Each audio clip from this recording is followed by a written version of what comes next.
Bismillahir Rahmanir Rahim.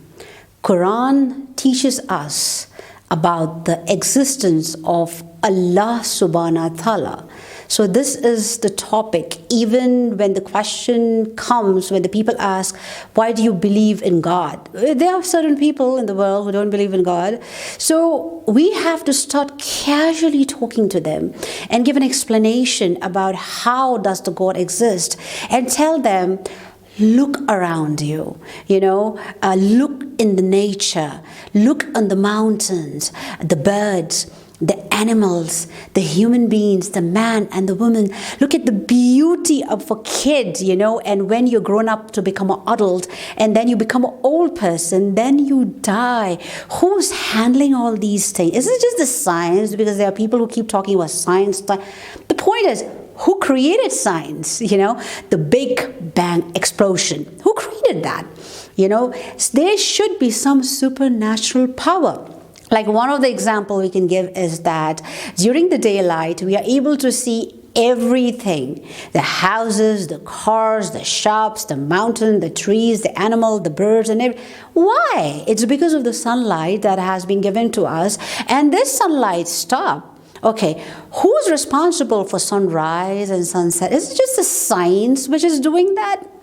Okay, then the point is, keep talking, then talk about the night time. Everything is dark, you're unable to see anything. Then who is the one who created this moonlight for us so that we can see everything around us? The beauty of the moonlight that we all have experienced, yes, we did. We know how enjoyable it is. Everything is dark, and because of the moonlight, we can see everything.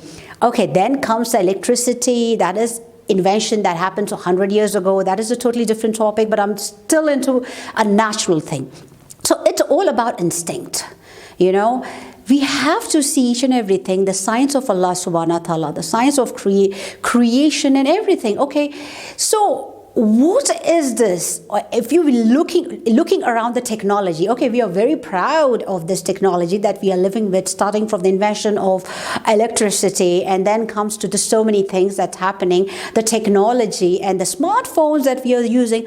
Who created that? Okay, it was created by human being, the scientists. But again, the brain of that person, who gave him the intelligence to create this kind of invention? The inventions were there all the time.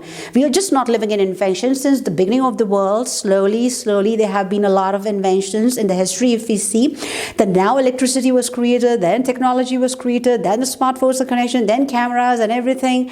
So the brain, who operates the brain? Again, with the example of the baby coming out, becoming an adult, and the old persons, everything is about an instinct.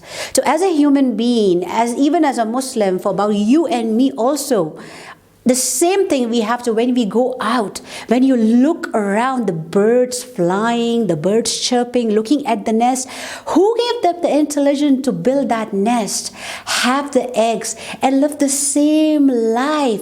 It's Allah subhanahu wa ta'ala. There is no human being that can operate all these things except supernatural powers. That is Allah subhanahu wa ta'ala.